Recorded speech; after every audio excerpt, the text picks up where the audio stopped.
एकदम डिप उसने किया है, लोग परेशान हो गए, उन्होंने कहा पता नहीं क्रैश हो जाना है गोल्ड। एकदम सेलिंग के बाद कैश आउट हो गया मार्केट में। चाइनीज जो है ना इस टाइम सबसे टॉप पे हैं। सिल्वर इंडस्ट्री में बहुत ज्यादा यूज हो रहा है। चाइना इज कंट्रोलिंग सिल्वर, वो कंज्यूमर भी है, चाहे महंगा है चाहे सस्ता है, गोल्ड खरीदें क्योंकि इसने हमेशा इंक्रीज होना है। लोग कंफ्यूज है कि गोल्ड बाय करें या ना करें, और दुबई में लोग जेवरात बेचने के लिए कतारों में लगे हैं ताकि कर्ज उतार सकें और जायदाद बना सकें। और पाकिस्तान में तो कमाल ही हो गया। पहले कीमतें अचानक गिरी, फिर अचानक से गुज़श्ता रोज़ 24,000 रुपये तक का बड़ा इजाफा हुआ कीमतों में।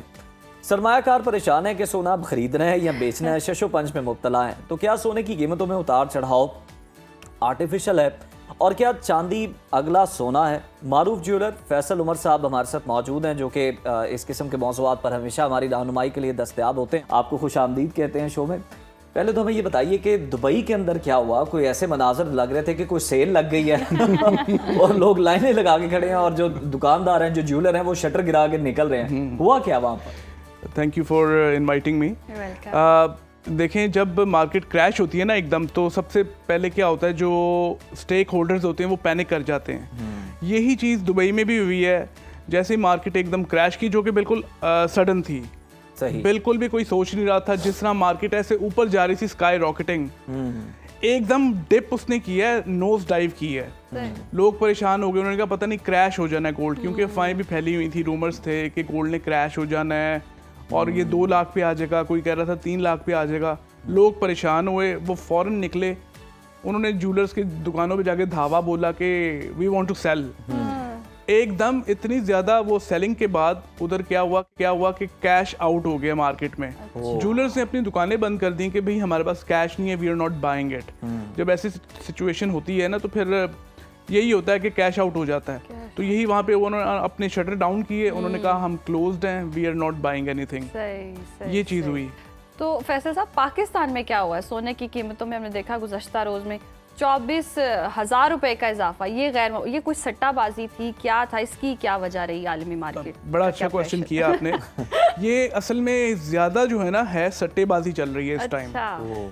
परचेजर जो है ना फिजिकली इतना नहीं है, कर रहे हैं लोग, लेकिन असल जो गेम हो रही है ना वो बटन्स पे हो रही है। बाइंग के ऊपर बटन दबा हुआ है, बाय करे जा रहे हैं। जो पीछे बैठे हुए ना बड़े बड़े सट्टेबाज, जिनमें चाइनीज जो है ना इस टाइम सबसे टॉप पे हैं। देखें, उन्होंने अमेरिका के साथ एक मौशी जंग छिड़ी हुई है, अमेरिका के ऊपर एक जंग मुसल्लत की हुई है। वो क्या कि आपका डॉलर है, आप सुपर पावर हैं तो कोई बात नहीं, हम भी मेटल्स में सुपर पावर हैं। चांदी और गोल्ड, कॉपर, एल्यूमिनियम को हम कंट्रोल करेंगे, हम उसकी कीमतें इतनी ऊपर कर देंगे कि आपके लिए सुपर पावर रहना मुश्किल हो जाएगा, डॉलर नीचे आ जाएगा। ये एक टग ऑफ वॉर चल रही है। कमोडिटीज इस टाइम जो है ना, स्पेशली जो रेयर अर्थ ये मेटल्स हैं जी, silver, gold, copper, aluminium, radium, मतलब it's a list of metals जो मैं आपको बता सकता हूँ जो चाइना कंट्रोल कर रहा है इस टाइम। सबसे बड़ा जो उसमें मेन स्टेक होल्डर है चाइना, वो सिल्वर में है। क्योंकि सिल्वर को वो कंट्रोल करता है। Number 2 producer of silver China and number 1 consumer of the world is China, जो सिल्वर का नंबर 1 कंज्यूमर है। वो कैसे है कि आप गोल्ड देखें, गोल्ड तो है 40% जो है ना वो दुनिया में वो वॉल्ट्स में पड़ा हुआ है, सेफों में पड़ा हुआ है, और 20% जो है ना वो ज्वेलरी में और इन चीज़ों में यूज़ हो रहा है। लेकिन जो सिल्वर है, सिल्वर इस टाइम इंडस्ट्री में बहुत ज़्यादा यूज़ हो रहा है, गाड़ियों में, ईवीज में, और इसके अलावा चिप्स में यूज़ होता है, और मोबाइल्स में बहुत ज़्यादा यूज़ हो रहा है सिल्वर। तो इसलिए चाइना इज़ कंट्रोलिंग सिल्वर। वो कंज्यूमर भी है, वो प्रोड्यूसर भी है। तो जब आप कंज्यूमर और प्रोड्यूसर हो तो you are the main stakeholder, और आप कंट्रोल करते हैं कीमत को। सही। अच्छा, तो फैसल साहब, एक बात आप ये भी कर रहे थे कि ये करेक्शन हो रही होती है, जब कीमतें डाउन हो तो आपको फौरी तौर पर ख़रीदना चाहिए। इसके बारे में आपकी क्या राय है? जी बिल्कुल ऐसा है कि जब प्राइस नीचे आती है ना, तो उसे हम इन टर्म्स में बोलते हैं करेक्शन का मतलब ये है कि एक्सप्लेन कीजिएगा। करेक्शन का मतलब ये होता है कि जब एबनॉर्मल प्राइसेस ऊपर जाती हैं ना, तो वो एक दफ़ा नीचे ज़रूर आती हैं। ओके, अब मैं आपको ये एक तफसील से थोड़ा सा बताता हूँ। गोल्ड में जो है ना प्राइस पाकिस्तान में कम है बनिस्बत दुबई के।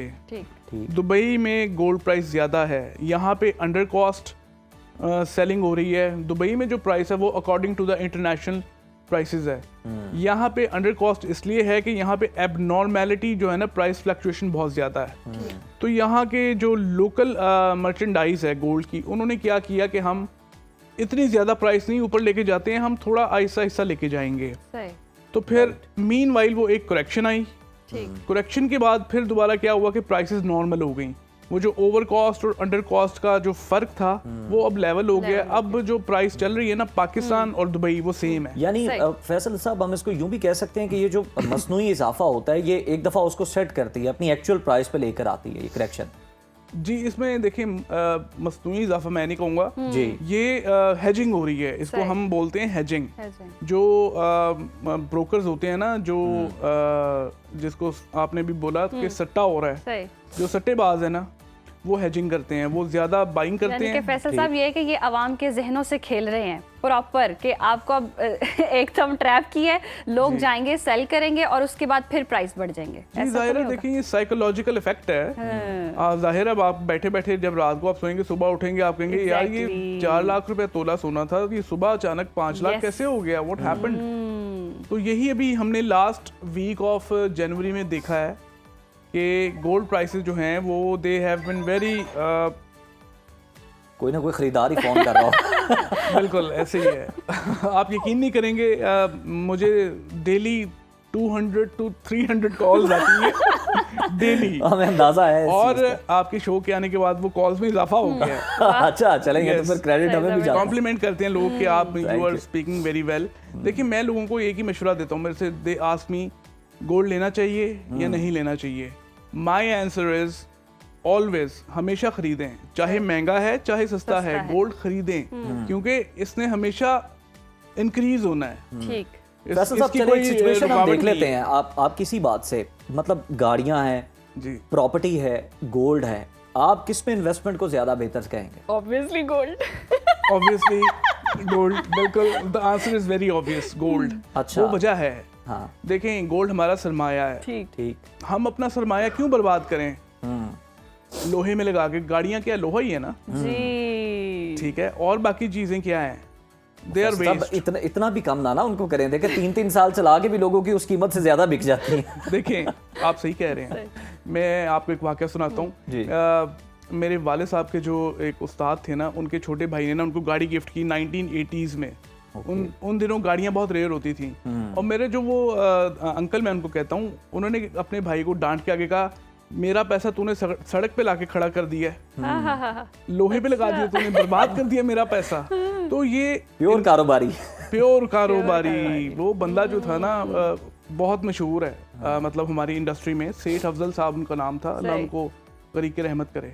तो इस तरह के लोगों ने हमें मशवरे दिए हैं कि भाई अपना सरमाया बचा के रखो। मशवरा इमानत होती है जी। तो मैं भी लोगों को यही मशवरा दूंगा कि invest very wisely, spend very wisely, अपना सरमाया बचाएं। दुनिया में आगे क्या क्या कुछ होना है, आप बी प्रिपेयर्ड फॉर दैट। वही बचेगा जिसके पास जो वेल्थ होगी, स्ट्रांग होगा मॉनेटरी टर्म्स में। फैसल साहब, चांदी के बारे में भी बता दें, चांदी खरीद लें? देखिए, फिर वही बात है कि मैं मना कभी भी नहीं करूंगा कि खरीदें या नहीं सोने के, अब सोने जिसके पास इतनी अमाउंट ना हो कि गोल्ड खरीद सके, तो चांदी पे इन्वेस्ट करना चाह रहा है, क्योंकि कहा जा रहा है जो चांदी होगा वो आने वाले वक्तों का गोल्ड होगा। आपने एक आजकल टर्म बहुत चल रही है कि silver is the new gold. It is true. Silver जो है ना वो गोल्ड से ज्यादा नफा दे रहा है। ठीक, आपने अगर मेरे कहने पे ले ली होती ना उन दिनों सिल्वर, जब मैं कह रहा था जब 6,000 रुपया तोला थी जी। तो इस टाइम आपने अगर 10 लाख रुपए इन्वेस्ट किया होता तो आज आपका वो 20 लाख होना था। ये तो चंद महीनों की ये बात आज है। आपने ना एक्यूरेट अमाउंट के साथ बताया। एग्जैक्टली, क्योंकि 6,000 था, अभी 16,000 है। अच्छा, तो डबल हो गया। आगे भी यही होना है। सिल्वर ने अभी 25,000 क्रॉस करना है पर तोला, उसके बाद इसका नेक्स्ट टारगेट है 35,000। फैसल साहब जी, ये ना अभी हमें ब्रेक लेनी चाहिए ताकि तो हम रिग्रेट भी हो रहा है हमें डिस्कस कर सके कि हमारा बात आगे हो नहीं रही। अभी आप बाय करें, रिग्रेट ना करें। Now is the time to bye.